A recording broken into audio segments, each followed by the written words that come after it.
License and registration. Do you know why I stopped you tonight, sir? Sir, I need you to keep your hands visible. License, registration, and proof of insurance. Right now. Marcus Hale noticed the patrol lights before he heard them, pulsing red and blue across the dark stretch of highway, like a warning he'd known his whole life. He eased his hands onto the steering wheel, fingers still trembling from the long flight he'd taken just hours earlier. His rental car hummed beneath him, steady and quiet, the only calm thing in the night. Gravel crunched as a police cruiser stopped behind him. A door slammed. Heavy footsteps approached. Marcus inhaled once, slowly. Stay still. The cold air seeped through the cracked windows, carrying the officer's voice before the man even reached the door. Step out of the vehicle, boy. The word hit him like a fist, sharp, rehearsed, casual. Marcus didn't move. His pulse thudded in his ears, but his voice stayed low. Officer, is there a reason for... I set out. A flashlight beam snapped through the window, stabbing his eyes. Now, Marcus opened the door slowly, palms visible. The night smelled like dust, engine heat, something metallic. The officer circled him like a threat made of boots and authority. What's a guy like you driving a car like this? Rental? Stolen? The officer smirked, tapping the badge on his chest. You people always think you can slip through this town. Marcus clenched his jaw. Not tonight. Not when he was hours away from walking into a position no one in this county even knew existed. The officer stepped closer, breath sharp. Say something. Marcus held his gaze. I'm trying. The officer's hand drifted toward his holster. A second patrol car rolled up. Another door opened. A voice, tense and urgent, cut through the dark. Chief, we have a problem. Marcus exhaled once. Quiet controlled as the cliff edge approached. Marcus Hale had forgotten how empty the county roads felt at night. He'd been away for 15 years, long enough for the landscape to shift, long enough for people to forget his face, but not long enough for history to erase the weight he carried from this place. The rental car hummed beneath him as he turned off the highway and onto a long stretch of cracked asphalt leading toward town. The moon hung low, a pale coin in a smoky sky, and the quiet wrapped around him like a memory he never asked for. He checked the dashboard clock, 12:47 a.m. By morning, he would walk into his new office, shake hands with the mayor, and assume command of the police department that once terrified him as a teenager. Now, he'd return as commissioner. The thought should have felt triumphant, but instead it sat heavy in his chest, like something unfinished. His phone buzzed. A message from the mayor. Safe travels. See you at 9. Marcus smiled faintly. 9, he murmured, letting the words settle into the air. Then came the flash. Red, blue, red, blue. A familiar pulse that cut through the calm. Marcus's spine straightened. Already? He muttered. He slowed the car, eased it onto the gravel shoulder, and rolled to stop. His breathing stayed steady, but his hands flattened against the steering wheel. Fingers spread wide in a practiced posture of survival. Boots hit gravel behind him, one pair, heavy, confident. Marcus kept his eyes forward, watching the bright patrol lights smear across the windshield. They painted the dashboard like cuts of color, sharp and unavoidable. A flashlight beam snapped through the driver's side window. Step out of the vehicle. The voice was rough, impatient. Officer Dwayne Cutter, though Marcus didn't know the name yet. He only knew the tone, entitled authority steeped in old habits. Marcus cracked a window. Evening, officer. May I ask what? Out! The word shot like a command meant for someone beneath him. Now, Marcus exhaled once and opened the door slowly, palms visible. The night air felt colder outside, carrying the scent of dust and pine. He stood still as the officer circled him with long, exaggerated steps. What brings you out here this late? Cutter asked, shining the flashlight directly into Marcus's eyes. Driving from the airport. I'm heading home. Home? Cutter scoffed. You from around here? Originally. Uh-huh. The officer moved the light down Marcus's jacket, his hands, his shoes. Rental car. Out-of-state plates. Late night drive. He paused, lowering his voice. Looks like trouble. Marcus swallowed the rising tension. Is there a reason you pulled me over? Cutter stepped closer, breath sharp. Reason? You think I need a reason? Marcus said nothing. Cutter smirked. Let me guess. You're going to tell me you're some important man, right? I hear that a lot. I didn't say that. Yeah. Well, you people never do. Not at first. Marcus's jaw tightened. A familiar burn pushed against his chest. The same helpless fury he'd felt at 16 when officers shoved him against a wall for walking home with headphones in. He pushed the memory away. License and registration. Cutter demanded. In the car, Marcus replied calmly. If I may reach. Cutter tensed. Slowly, Marcus moved with carefully measured motions, retrieving the documents. Cutter snatched them and walked back toward his cruiser without another word. Marcus stared into darkness beyond the road, listening to the crickets, the distant hum of wind. His heartbeat echoed in his ears, steady, controlled. The officer took too long. Then Cutter's voice rose from the cruiser. Dispatch, run a name check. Marcus hailed. HLE. Plate number 417. Yeah. Let's see who he really is. Marcus closed his eyes. This is going to get worse. More gravel crunched. Another set of lights approached. White headlights this time, no siren. Backup. A second patrol car pulled up. A young woman stepped out. Officer Jenna Lake. Her expression flickered when she saw Marcus. Surprise, confusion, something like discomfort. Cutter waved her over. Another one thinks he's clever. Says he's just heading home. Jenna hesitated. What was the probable cause? Cutter shot her a warning look. We'll talk later. Marcus caught her eye. She looked away. Cutter returned, holding Marcus's documents. Step back from a vehicle. I'm going to need to search the car. No. Marcus's voice was even but firm. You have no grounds to. Cutter lifted a hand like a threat. Don't test me. Jenna shifted her weight. Maybe we should wait for her. I said we're doing a search. Marcus's pulse thudded hard. The night felt suddenly tighter, like the road itself was closing in. Officer, Marcus said, meeting Cutter's eyes, what you're doing is unlawful.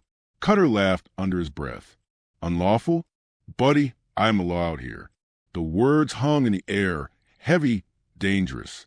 Marcus felt a familiar wave of helplessness, the one he thought he'd buried years ago. But beneath it was something else, a steady resolve. Then do what you think you need to do, Marcus said softly. Cutter scowled. Oh, I will. He reached for his radio.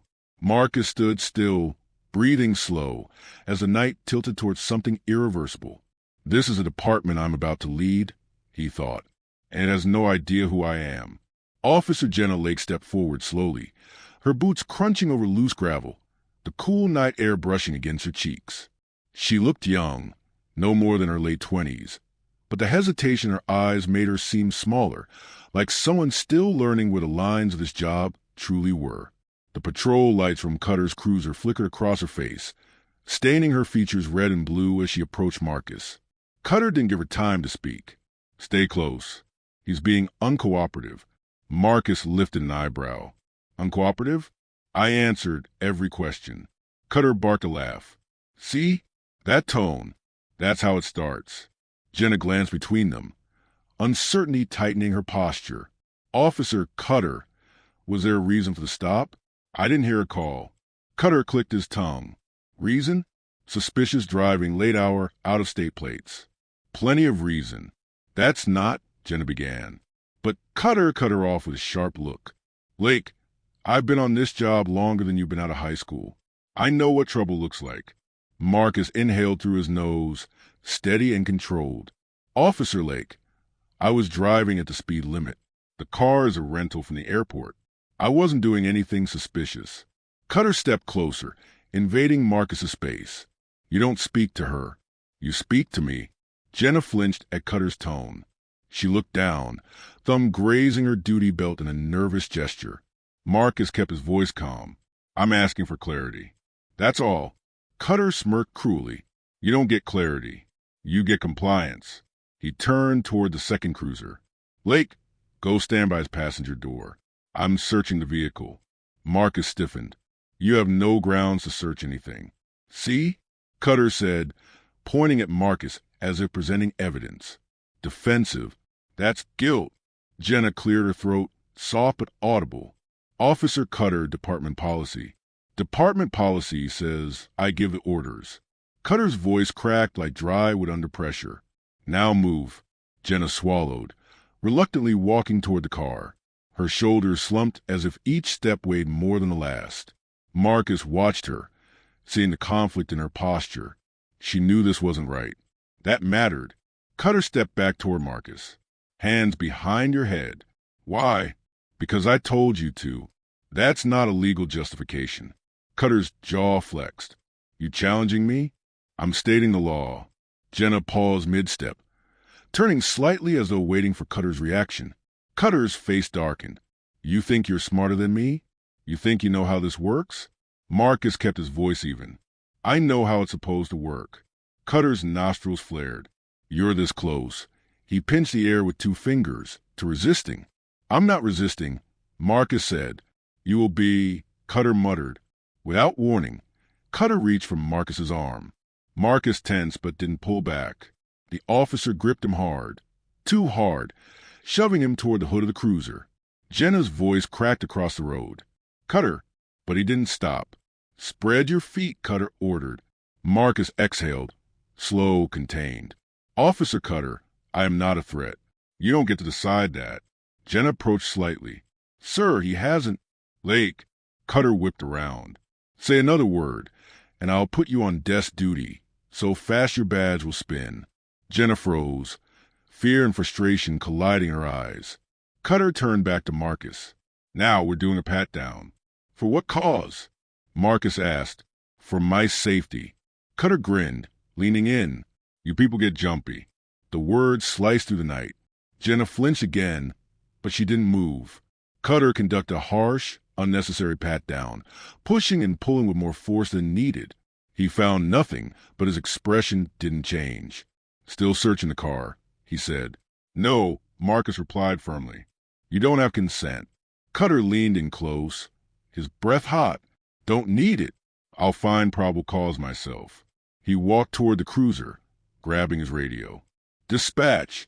This is Officer Cutter. Possible vehicle search. Male driver refusing cooperation.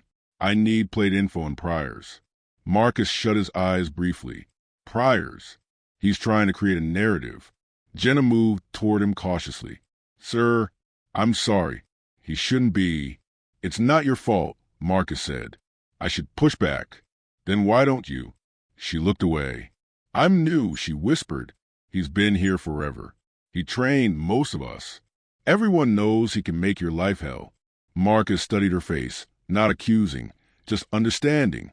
I know what fear feels like, he said, but silence has a cost too. Jenna's throat tightened. She didn't answer. Cutter stormed back over. Hands behind your back. Marcus blinked. For what charge?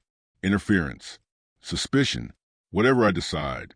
That's not how the law works. That's exactly how my law works. Cutter snapped. Jenna stepped forward, panic rising.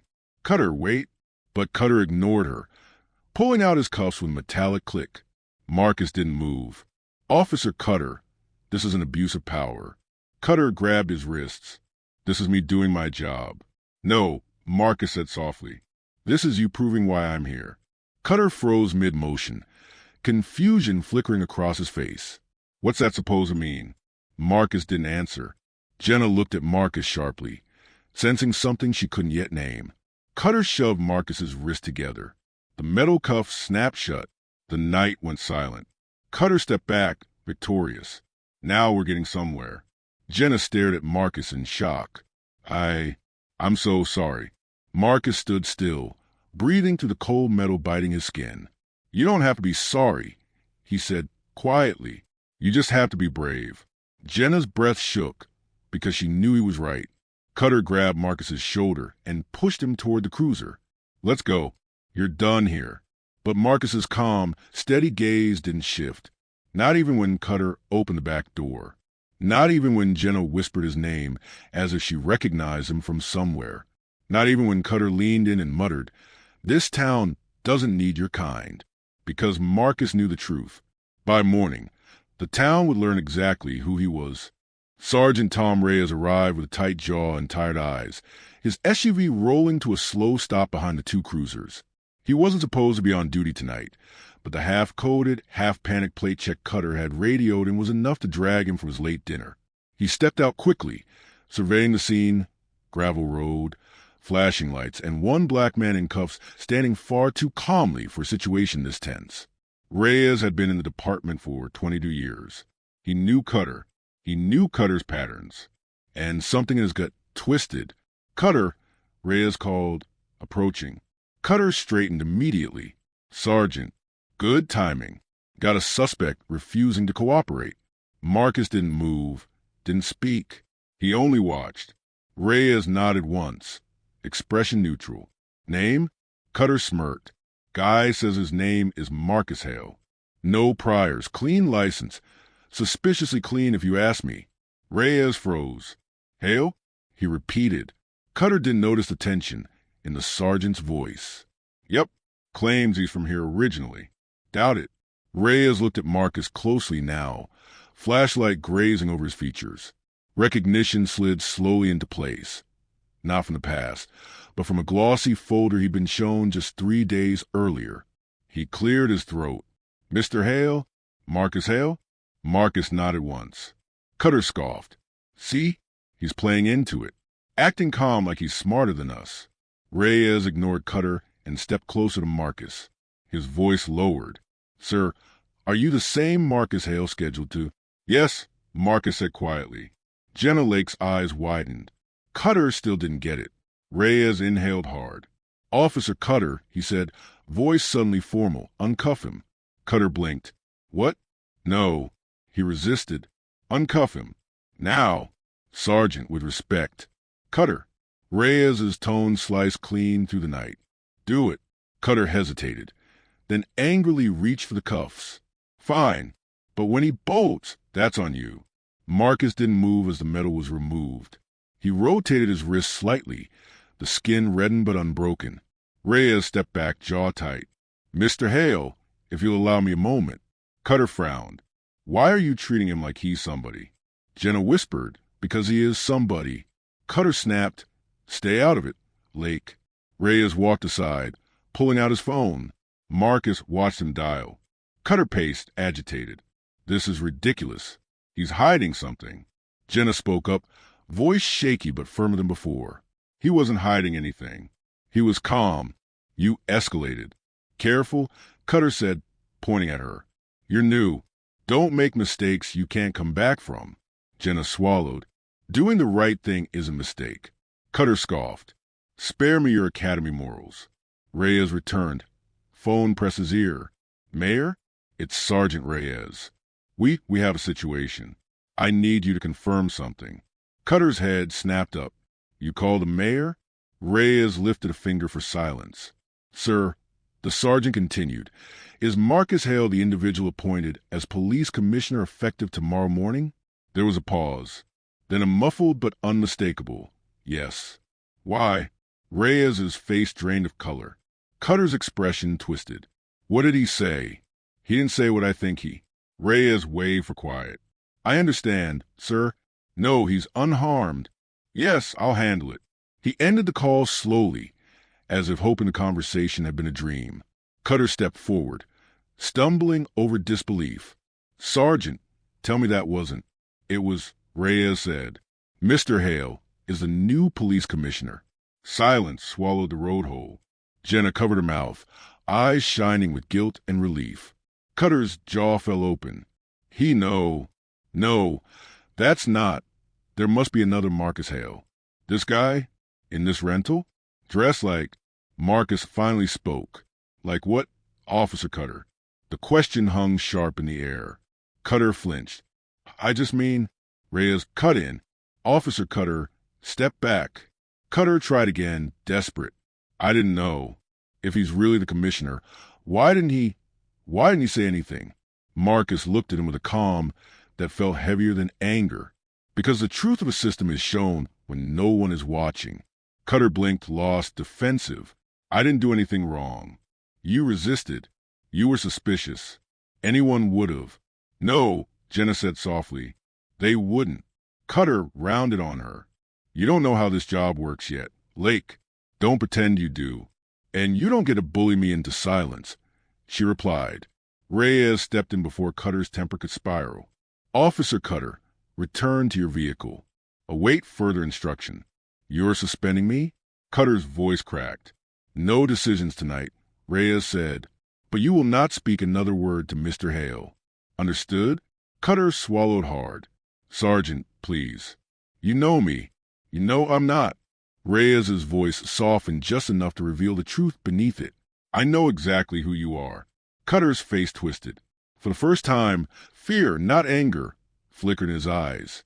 Marcus turned toward Reyes. Thank you for intervening. Reyes shook his head. You shouldn't have needed intervention, sir. Marcus didn't answer.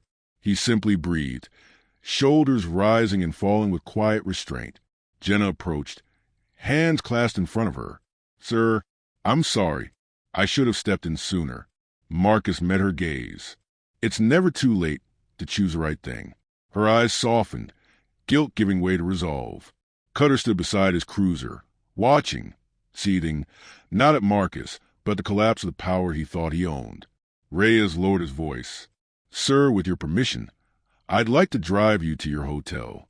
Or, no, Marcus said gently. I'll drive myself. Reyes nodded. Jenna offered a shaky smile. If you need anything, Marcus stopped her with a calm look. Tomorrow, Officer Lake. She understood. Reyes took a deep breath. I'll file a preliminary incident report. The mayor will want details at dawn. Yes, Marcus replied. He will. Cutter stepped forward suddenly, panic breaking through. Sir, Commissioner, I didn't know. You have to believe me. I didn't know. Marcus regarded him with a quiet stillness that felt colder than anger. That's the point. Cutter sagged back, hollowed by the truth. Marcus walked toward his car. The night air felt different now. Heavier, sharper, charged with the weight of what tomorrow would bring. Behind him, Cutter whispered shakily, This can't be happening. Marcus paused, one hand on the car door. Without turning, he said, It already has. And the night seemed to exhale with him, settling into an uneasy silence as each officer absorbed what the name Marcus Hale now meant. Sergeant Reyes walked quickly toward Cutter's cruiser, his expression sharp with urgency. The weight of the mayor's confirmation still pressed on his shoulders, tightening every movement. Cutter followed after him like a man stumbling through a nightmare, disbelief pulling his features into twisted confusion. Sergeant, wait, just wait, Cutter pleaded. We can fix this. He doesn't have to report it. He probably won't. Not if we... Reyes spun around. Cutter, stop talking. Cutter's mouth opened, then shut. The gravel under his boots shifted as he rocked nervously in place. Marcus stood beside his rental car, the night breeze brushing against his jacket as he exhaled slowly. He felt the tension thinning slightly, but it didn't break, because the real confrontation hadn't begun yet. A faint ring echoed, the sergeant's phone buzzing again. Reyes answered quickly, turning his back to the officers. Yes, sir, he whispered. No, sir, I agree. I'll stay with him until morning. Yes, we'll keep Cutter separated. Understood. He hung up and walked back toward the others. Cutter rushed forward, desperation spilling from him. What did he say? Did he say anything about me? Reyes didn't soften. He said to stand down. He said he wants a full briefing at 9. He said no contact with Mr. Hale until then. Cutter ran a trembling hand through his hair. Reyes, come on. You know me. You know I'm not. Look, maybe I push a little, but that doesn't make me a racist, Jenna said quietly, stepping forward. No one used the word, but you. Cutter froze. Lake, you watch your mouth.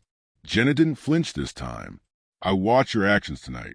Cutter pointed at her, furious. You think you're better than me? You think you'd have done anything different if you hadn't already seen me do it first? I think I should have, she replied. Reyes stepped between them. Enough. Officer Lake, stay by your cruiser. Cutter near mine. No more talking. Cutter opened his mouth again, but the look on Reyes's face finally silenced him. Marcus walked forward, hands clasped calmly behind his back. Sergeant Reyes. Reyes stiffened. Yes, sir? May I have my license and registration back? Reyes blinked, realizing Cutter still held them. Of course, one moment. He turned to Cutter. Give me Mr. Hale's documents. Cutter hesitated, just long enough to reveal his internal struggle, before reaching into his pocket and handing them over. His fingers trembled. Reyes returned them to Marcus respectfully. If there's anything else you need tonight, sir? Marcus shook his head. There is, but it can wait until we're indoors. Reyes nodded, understanding the subtext. No more humiliations in the dark on the side of the road. Cutter, however, didn't understand. So that's it? You're just letting him go? After he what? Jenna asked sharply. Cutter turned on her. You don't get it. If he really is a commissioner, he set me up. Why else keep quiet?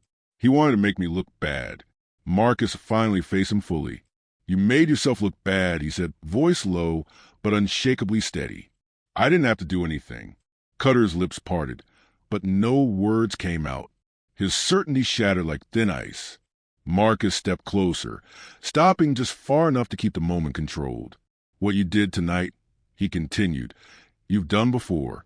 Maybe not exactly like this, but the same pattern, the same tone, the same assumptions. Jenna's eyes lowered, remembering small moments from her training that suddenly made much more sense. Cutter shook his head violently. No, you're twisting it.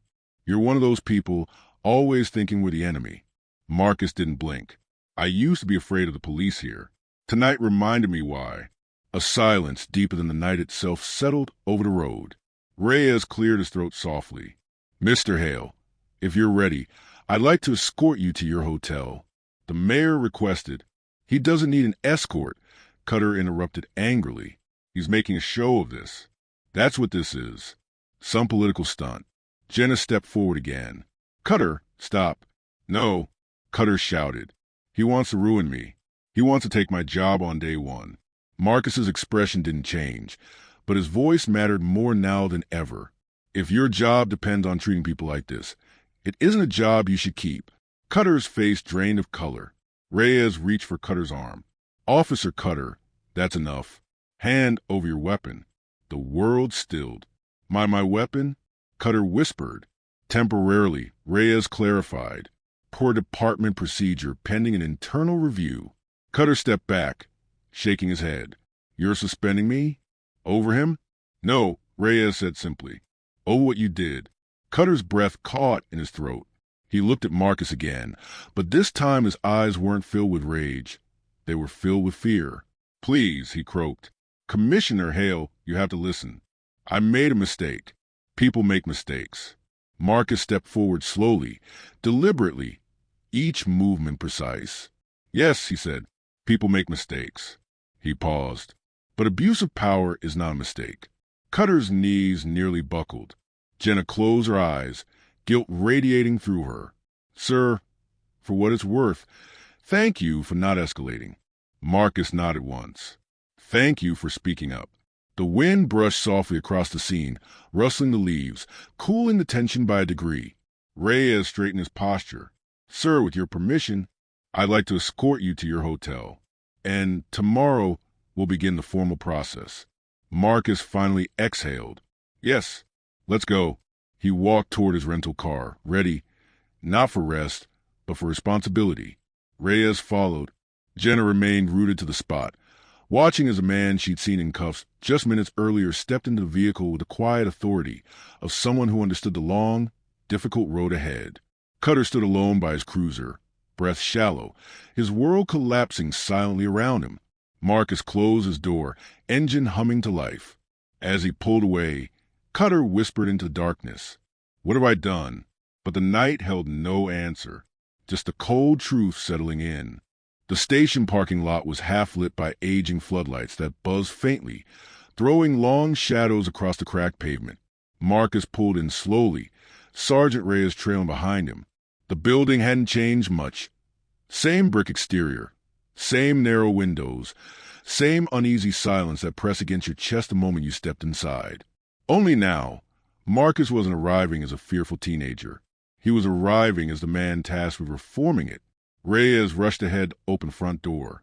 Sir, I apologize for the late hour.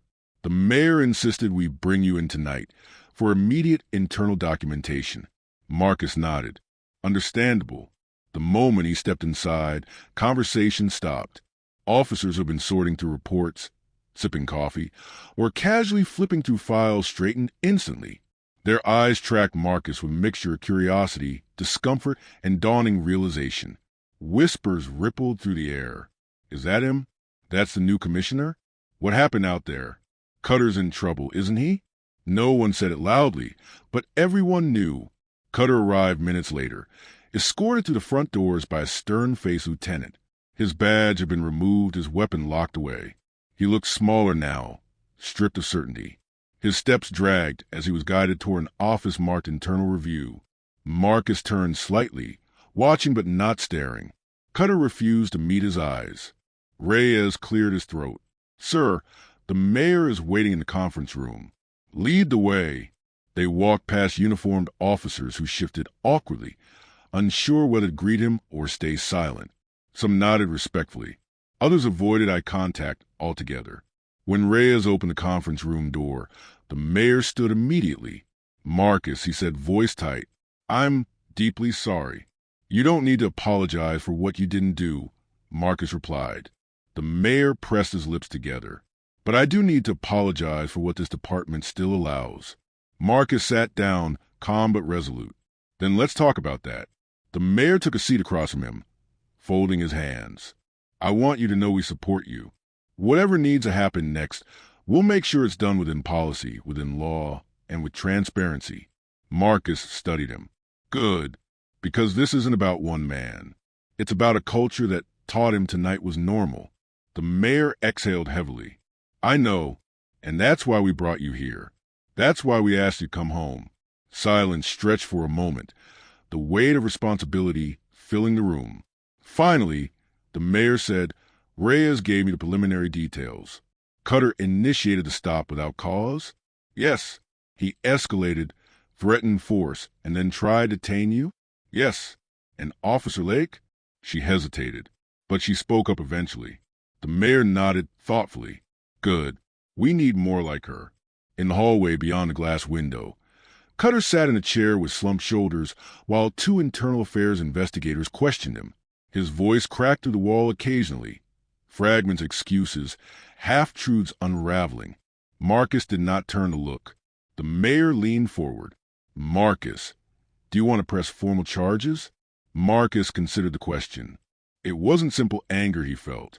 It was a memory of fear, every moment of it familiar, but it was also responsibility. Leadership didn't allow impulsive decisions. I want an investigation, he said finally. Full, documented, transparent. Of course. And I want recommendations for department-wide training, stop-and search policy reviews, and accountability structures. Reyes nodded. I'll help prepare them. Marcus continued, voice steady.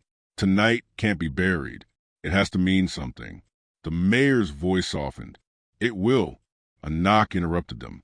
Jenna Lake stepped hesitantly into the doorway. Sir, Commissioner Hale, may I speak? Marcus gestured for her to enter. She stood straight, hands clasped behind her back, like a cadet reporting to superior. I just wanted to say, I'm sorry. I should have stepped in sooner. I didn't, and I hate that I froze. Marcus regarded her quietly. Fear is real, but courage is a choice. And you made it. Jenna's eyes softened. Thank you, sir. The mayor added, Officer Lake, your statement will be important. Be honest. Yes, sir. She took a breath, gathering herself. Commissioner, I hope you know not all of us are like him. I know, Marcus said. She nodded and stepped back out. When the door closed, the mayor said quietly, Cutter will be suspended pending the full investigation. Likely stripped of duties by tomorrow. Marcus tapped a finger slowly on the table. He won't go quietly. No, Reyes agreed. He never has. The mayor sighed. The public will hear about this. Things will move fast. Marcus's jaw tightened. Good. Let them. A fresh wave of silence settled. Not uncomfortable, just inevitable. Reyes leaned against the wall, looking suddenly older. Marcus, if you need a moment alone, the commissioner's office is ready. Marcus rose from his seat. Thank you. The mayor stood as well. We'll meet again at 9. Officially, Marcus offered a brief nod and left the room. Down the dim hallway, he passed more officers. Some stepped back respectfully. Others stared. The whispers followed him like shadows. But he kept walking. He reached the door marked commissioner's office, a room that once terrified him from the outside. The desk was bare except for a folder labeled welcome packet. He placed a hand on the back of the chair, exhaling softly. Before he could sit, he heard footsteps. Cutter's voice echoed faintly from down the hall. This isn't fair, you're ruining my life. The words were hollow, stripped of the authority they once carried. Marcus's eyes narrowed, not in anger, but in clarity. He sat down slowly, settling into the seat he would officially take in the morning. He whispered to the empty room. No, you ruined your own. The office felt different then, charged with something new. Responsibility, pain, change, and the beginning of what tomorrow would require. By noon the next day, the town hall auditorium was filled past capacity. Folding chairs scraped loudly across the floor as residents crowded in, some standing in the back, others pressed against the walls. The air buzzed with tension, part outrage, part curiosity, part fear. Word had spread quickly. Too quickly. Did you hear? Cutter stopped the new commissioner. No way, Cutter? Of course it was Cutter. Man's been in trouble for years. They finally caught him. It's political. All of this is political. Marcus entered through the side door with Sergeant Reyes. Conversation softened, then shifted, then died altogether as people turned to stare. Some nodded respectfully. Some glared. Some whispered things they didn't dare say aloud. The mayor stood at a podium near the front. He cleared his throat. Ladies and gentlemen, thank you for gathering on such short notice. Today's meeting is about transparency, accountability, and the future of our police department. A middle-aged woman shouted from the back. Tell us what Cutter did. A man next to her countered. Cutter's a good officer. This is all blown out of proportion. The mayor raised his hand for calm. We will allow public comments. Please, order, everyone. Reyes leaned toward Marcus. Remember, you don't have to speak if you're not ready. I'm ready, Marcus murmured. A line formed near the microphone. The first speaker, an older black man with weary eyes, approached slowly. My name is Henry Lawson, he said. I've lived here 60 years. And let me tell you what happened last night. Happens more than folks want to admit. A murmur rippled through the room. Henry continued. My grandson was stopped last month, pushed onto a curb for fitting a description. No apology, no explanation, just fear. So, no, I'm not shocked it happened to you, Commissioner. I'm just glad someone important finally experienced it. The room quieted, struck by the raw truth. The next speaker, a white woman clutching a purse to her chest, stepped up.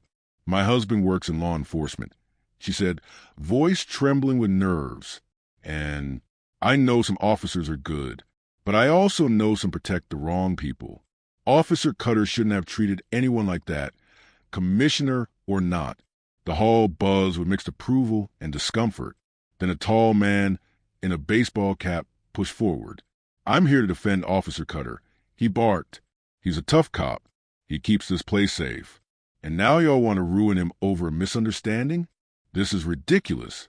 Marcus lifted his chin slightly, but didn't respond. The man jabbed a finger toward him. Why didn't you tell him who you were?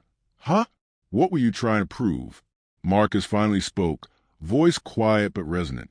The truth of a system is revealed when identity is unknown. Some people nodded. Others rolled their eyes. The man scoffed. Sounds rehearsed. Reyes stepped forward.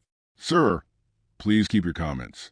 Quiet, Sergeant, the man snapped. I'm not done.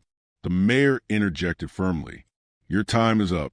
Next speaker, please. But the tension had already begun to spike. A young woman stepped to the mic. Commissioner Hale. She said, I want to thank you, not for what you went through, but for not hiding it. We've been trying to tell this town what's happening for years, and nobody listened. Emotion flickered through Marcus's chest, but he stayed composed. Then someone shouted from the back doorway, "You're all ignoring the real victim." Heads turned sharply. Officer Cutter stood there. He wasn't in uniform, just jeans, a worn shirt, and eyes wild with humiliation, fear, and fury. Two internal affairs officers hurried behind him, but he pushed past them. Cutter strode toward the front, voice rising. "I served this town for 18 years. 18. And now you're going to crucify me because he jabbed a shaking finger toward Marcus. Decided to play games?" Gasps broke through the room. Reyes stepped forward. "Cutter, stop. You're not permitted." "Shut up, Reyes." Cutter shouted. This is a witch hunt. The crowd erupted into voices, some cheering Cutter, others booing him. The mayor slammed his palm against the podium. "Officer Cutter, you're out of order." Cutter ignored him entirely, barreling forward until he stood only a few feet from Marcus. "You think you're better than me?" Cutter spat. "You think you can waltz in here and take my career from me?" Marcus stared at him, unshaken. "I didn't take anything from you." Cutter's voice cracked. "You did. You could have told me who you were. You could have stopped this." Marcus leaned forward, voice low enough that the room fell silent trying to hear it. "I didn't stop it," he said, "because you never stopped." Cutter flinched, breath catching. Marcus continued. "Not last night. Not with others. Not with the people who never had the power to fight back." Whispers swept through the hall like wind. Cutter's mouth twisted. "You're twisting it. All of you. You're making me a villain. I kept this place safe." Reyes stepped closer. "Cutter, that's enough. Let's go." Cutter refused to move. "You think I'm the problem?" He cried out. "I'm the reason crime dropped last year. I'm the reason this town is peaceful." Marcus answered quietly. "Fear is not peace." The words hit Cutter harder than any accusation. He staggered back a step, face crumpling. Not in remorse, but in disbelief that the world he built around himself was cracking open. At that moment, the young woman who had spoken earlier whispered into the silence. This town was peaceful for some people. Cutter's eyes darted around the room as if searching for allies, but even those who supported him avoided his gaze now. The mayor gestured to internal affairs. "Escort Officer Cutter out." Cutter struggled for a few seconds before his shoulders gave in, and he allowed himself to be led toward the exit. Just before disappearing through the doorway, he turned back to Marcus. "You'll regret this," he hissed. Marcus didn't respond. When the door slammed shut, the room exhaled collectively. The mayor looked at Marcus. "Commissioner, would you like to speak?" Marcus stepped to the podium. A hush swept instantly across the hall. He rested his hands on the wood, scanning the crowd. Fear, hope, anger, weariness, all reflected back at him. "I didn't come here to punish one man," he began. "I came here to change the system." A stir ran through the room. Marcus continued. "You deserve policing that protects, not policing that intimidates. Last night was not an isolated incident. It was a mirror. People shifted uncomfortably. Others leaned forward, listening. I will not promise perfection," Marcus said, "but I promise honesty. I promise accountability. I promise change." A few people clapped, then more. Then the room rose in a standing swell, not unanimous, but powerful. Reyes watched from the side, pride warming his tired features. Jenna stood in the back, eyes shining with relief. And somewhere behind closed doors, Cutter felt the first real consequences he'd ever had to face.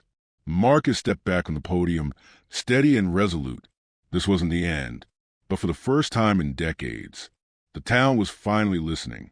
The town hall meeting had dispersed into chaotic clusters of conversation. Some heated, some relieved, some frightened by what the future might bring. Marcus stepped aside to catch his breath near the stage steps, feeling the weight of 100 gazes and the echo of 100 voices still vibrating in the air. Reyes approached slowly. "Sir, you handled that well." Marcus nodded once. "Thank you." But before they could speak further, the double doors at the back of the hall slammed open with a sharp, startling bang. Cutter was back. He'd slipped away from internal affairs long enough to storm inside again, face flushed, hair wild, shirt wrinkled, the look of a man unraveling. A ripple of unease spread to the remaining crowd. Reyes stepped in front of Marcus instinctively. "Cutter, you can't be here. Leave." Cutter ignored him, eyes locked on Marcus with a feverish intensity. "No, no more hiding behind a badge. You're doing this publicly, right? Then look at me, Commissioner." Marcus did look, and Cutter flinched, not from fear, but from exposure.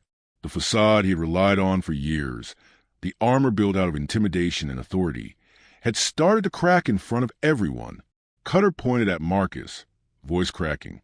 "You think I'm the problem? You think I'm the danger? I was doing my job." A man in the audience shouted, "You call that a job?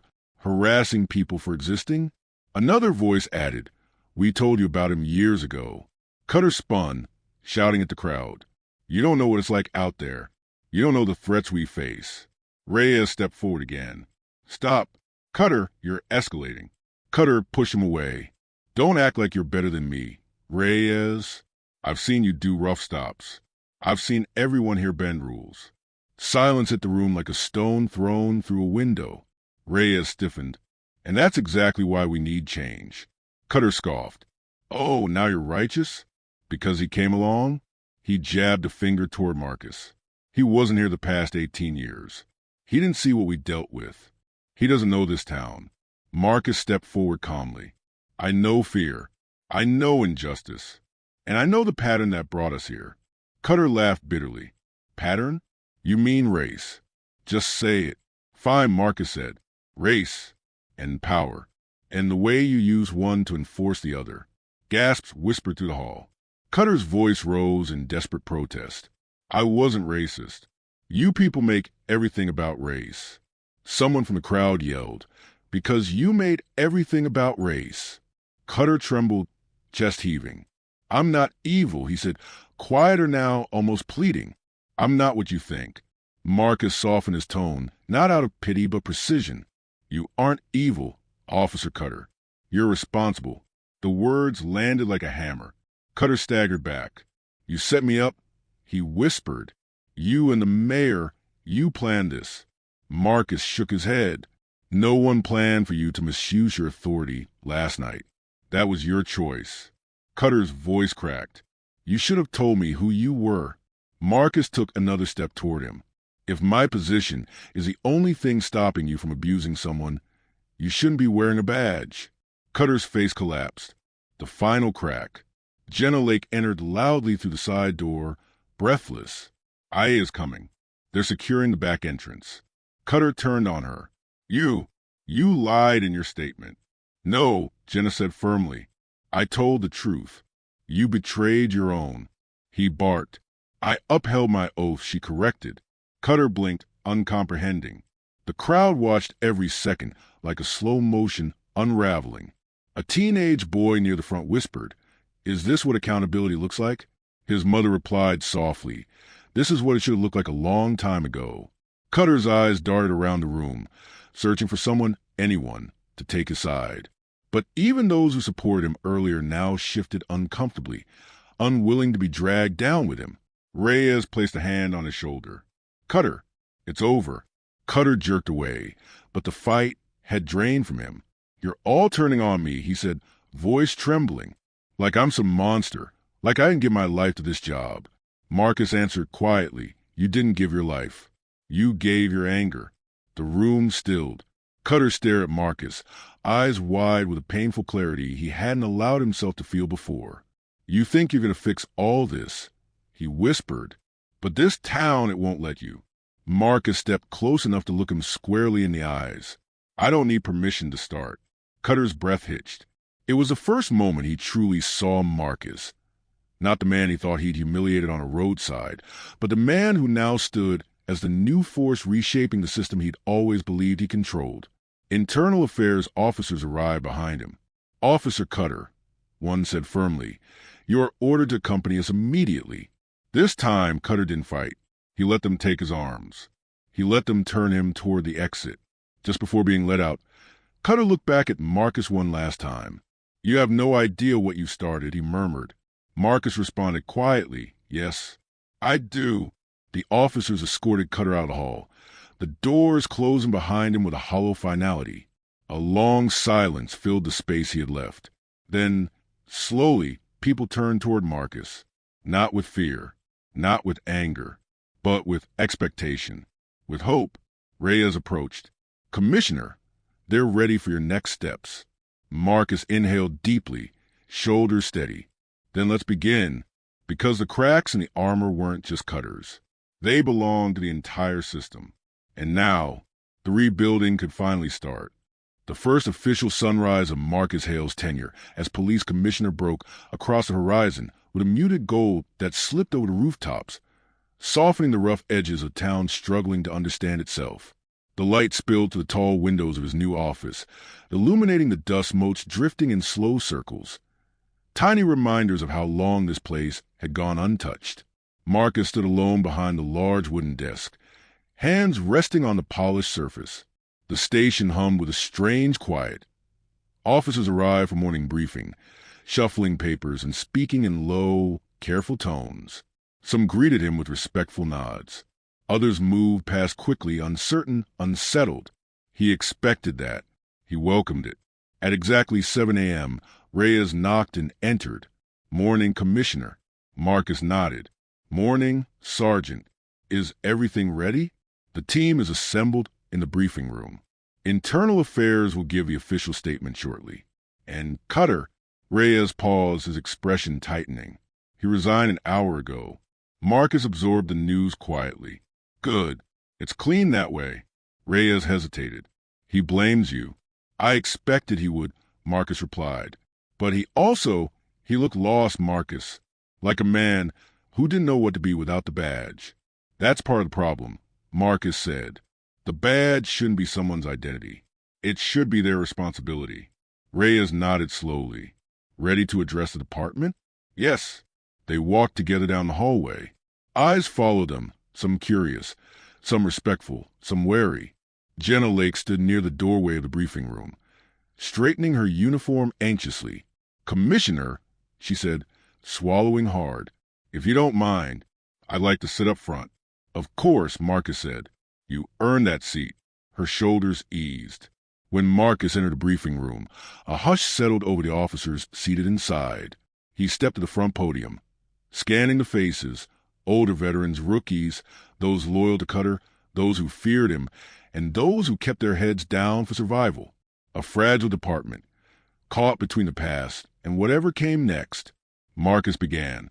I won't pretend last night didn't change things, he said. It did. For all of us. The room remained still. I didn't come here to destroy this department. I came to rebuild it. Reform is not punishment. It is responsibility. A few officers exchanged glances, not hostile, just uncertain. Marcus continued, voice even. Starting today, we will implement new policies. Every officer will wear a body camera. Every stop will be documented and reviewed. We will have mandatory bias training, de-escalation courses, and monthly community forums. One officer raised a hand. Sir, that's a lot of change. All at once. Marcus nodded. It has to be. Another officer, older and jaded, scoffed. And what if some officers don't like it? Marcus met his gaze. Then they can resign. Like Cutter did.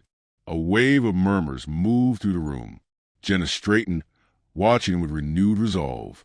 But for those who stay, Marcus continued, you will be part of something better, something safer, something fair. Reyes stepped beside him, adding, Commissioner Hale has my full support, and he should have yours. There was no applause, no cheer, just a solemn, collective awareness that things would never be the same. And that was enough. When the meeting dismissed, officers slowly filed out, absorbing the weight of the morning. Jenna lingered. Commissioner, she said softly, thank you for not giving up on us. Marcus gave her a small nod. Thank you for giving me something real to build on. Her eyes softened. I'll do whatever it takes to help. I know. She left, shoulders squared. Later that afternoon, Marcus stood outside the station with the mayor and key community leaders for a press briefing. Cameras flashed. Reporters fired questions. Commissioner Hale, do you believe Cutter represents systemic issues?